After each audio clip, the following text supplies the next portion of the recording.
Welcome to the Career Academy. At the Nottingham, we believe in driving aspiration for the future for young people. Moving from education to employment is an exciting journey, but one that can require a lot of skills to reach your full potential. We've been speaking to some of the young people taking part in Trent Bridge in the community's Young project and have teamed up with Jane in our People and Development team to answer some of the questions they had about the world of work. So Jane, what is employability?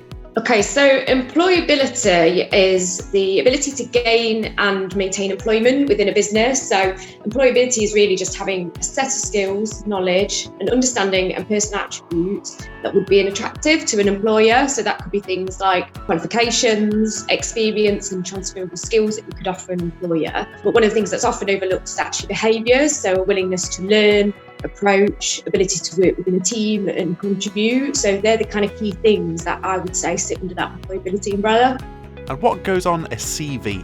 So on a CV, this is the first thing that an employee is going to see. So what you really want to think about is, well, firstly, just making sure that you've got your name and contact details. It sounds really basic, but we often see here, like people don't necessarily always put their phone number or a contact email address on there for an employee to get in touch. So make sure you've got up-to-date contact details on there. What you want to do is give an overview of yourself, what you have to offer a business. So really think about what role you're applying for when you create your CV, because you want your CV to be as tailored as possible to the position you're applying for and what it is you're looking to get out of the job that you're going for. So things like your experience. So if you're new to the working world, that could be what school clubs have you been involved in, sports, academic societies, where have you shown additional responsibility, and that could be within kind of the classroom or outside of the classroom. Things like qualifications and awards that you may have received. If you have got any working experience, put that on there and make sure that's really clear what experience you do have. So even just things like your interest, that can add a little extra depth to your CV. So try and think wider than necessarily, I like going to the cinema or I like books. Think about what kind of books do you like, what kind of literature do you read, what sports do you like, what sports do you maybe compete in or play at the weekend. You may have been team captain, so that could actually show that you've got transferable skills, maybe for a role you're applying for, maybe in leadership and communication. So all those kind of things are really important and things that an employer is going to look at. What are some of the most important skills you need? So I think it's always going to depend on what role you're applying for. So it could be an entry role in customer service, administration, it could be customer facing, it might be back office. So there's certain skills that you need for those roles and vary massively. But what employers are always looking for is somebody who's hardworking, a good team player, somebody with good communication skills. I would always say a willingness to learn. If somebody's willing to learn, even without experience, actually, that's the key thing for employers that they're looking for, somebody who's willing to take the time to get to know the role, to get their feet under the table and to really learn everything they can. So it's not always necessarily a direct experience they're looking for. So don't underestimate talking about kind of communication skills you have, where you've demonstrated that maybe within school or within college, demonstrate where you've worked as a team. Again, that could be through sports clubs that you've worked in, working together within a team on a project or on an assignment. To really talk about some of those things that will highlight some of those kind of key behaviours and skills. And one of the other things that you can always look at is when you apply for a job, think about the role profile. So if there's an advert or a role profile available, it'll often tell you what skills they're looking for. You may not always tick all the boxes, and I don't think anybody ever does. So just think about what skills you do have and what you do have to offer and just make sure that's really clear. How do you get an interview? I think the key thing first is to really understand what kind of roles and organisations you want to work in first. So taking that time to really think about what is it I want in my first role or my next role, and what kind of organisations do I want to work for, what's important to you, what interests you, and what could you offer an employer, like where do your skills best fit.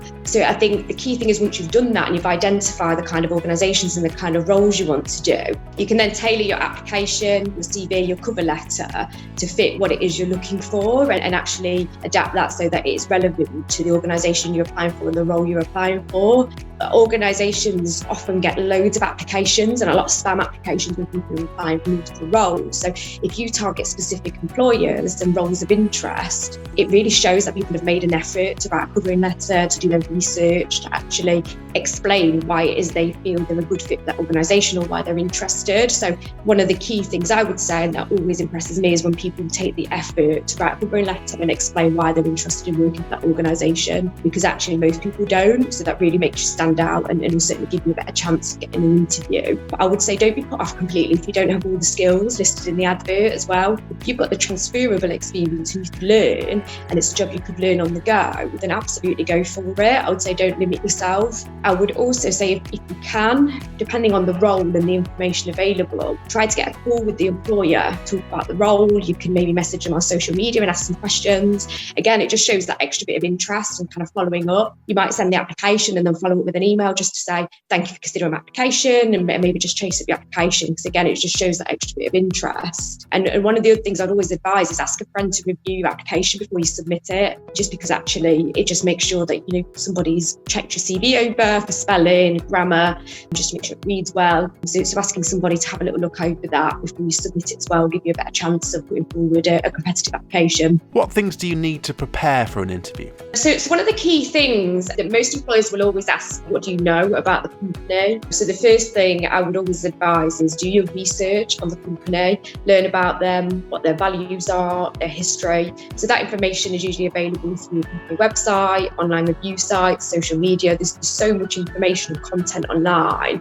Really take that time to understand the business and understand the organisation you're applying for, and also why you're interested in that organisation, because that's often going to come up at an interview. So really understand the reason why you're applying, so you can explain that in the interview, and also what the company do, essentially. Think about how your skills match the role that you're interviewing for. So take the time before the interview to look at the job description. What have they said they're looking for? Think about how you can fit and fill that gap and what you can offer that employer, the transferable skills you have. They really want to hear about that interview. That's your opportunity to really sell yourself and talk about why you're a good fit for that role. So be ready to sell yourself and why you're fit for the role. I would say preparing for the format of the interview is really important and often overlooked. So if you're going in for a competency-based interview, which is a fairly standard kind of format of interview, especially if you've not done that before, it takes a little practice just to understand how to structure those answers.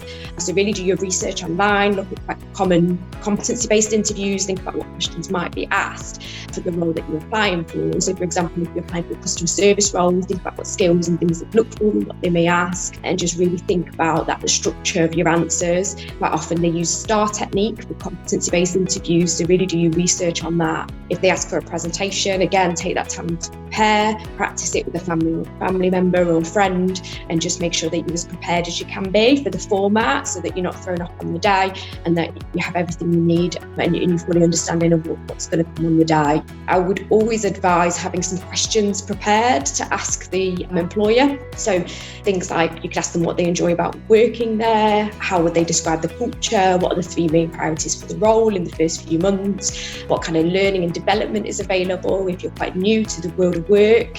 What is also important is that the role is right for the candidate as well, for yourself. So make sure that you ask all the questions you want to ask at that stage to make sure that the role is going to be a really good fit for you. And the only other thing I would say is just really don't forget the basics. So have a CV to hand, make some notes if you want to, what are some things you might want to talk about during the interview, have some questions to hand, dress smart. I think quite often employers will expect you to dress smart for an interview, so make sure you dress smart and present yourself well, and just give yourself plenty of time to get there to the interview. If you're doing a remote interview over video, so you're using any kind of video technology or using a laptop, make sure you test your tech before as well and make sure everything's ready to go, so you're not feeling in a panic on the day.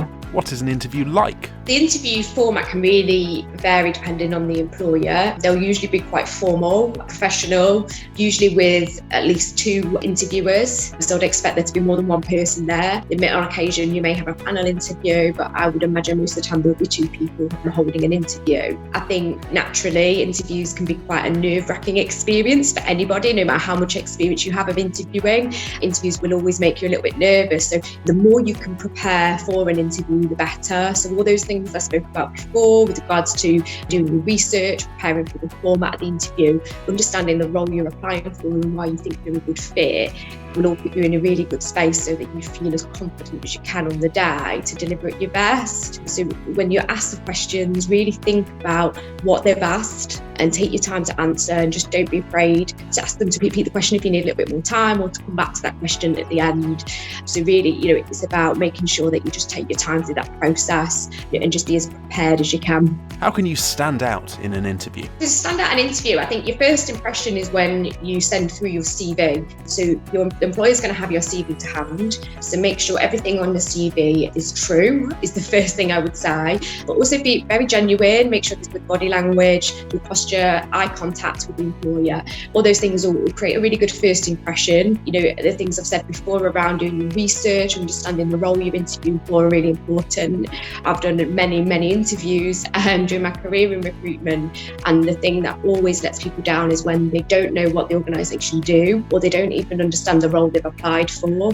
So even if the advert doesn't have the level of detail, as I say, that you were looking for, if you're invited for an interview, ask for more information, ask for a conversation on the phone beforehand. Take that time to understand the role you're applying for so you can be best prepared at the interview stage and really stand out. I suppose the last thing is really understand your own unique selling points and where you may need development. So understand your strengths and make sure they're really clear and highlighted and how they're going to be relevant to the role. But I think employees really like when people understand where they may need development as well. So when we talked about the advert, and actually you may not always tick all the boxes, you can talk about actually, well, these are the areas I might not have experience, but these are the things I'm willing to do to make sure I get up to speed, and this is where I need development, because actually having that self-awareness is really attractive as well. And what are employers looking for? So I think a genuine interest in the role and the organisation is really key, and that certainly comes out really obvious during an interview process and during the application stage. And somebody who's quite enthusiastic, they've got drive and they understand their own strengths and potentially their development areas. I think that's really important.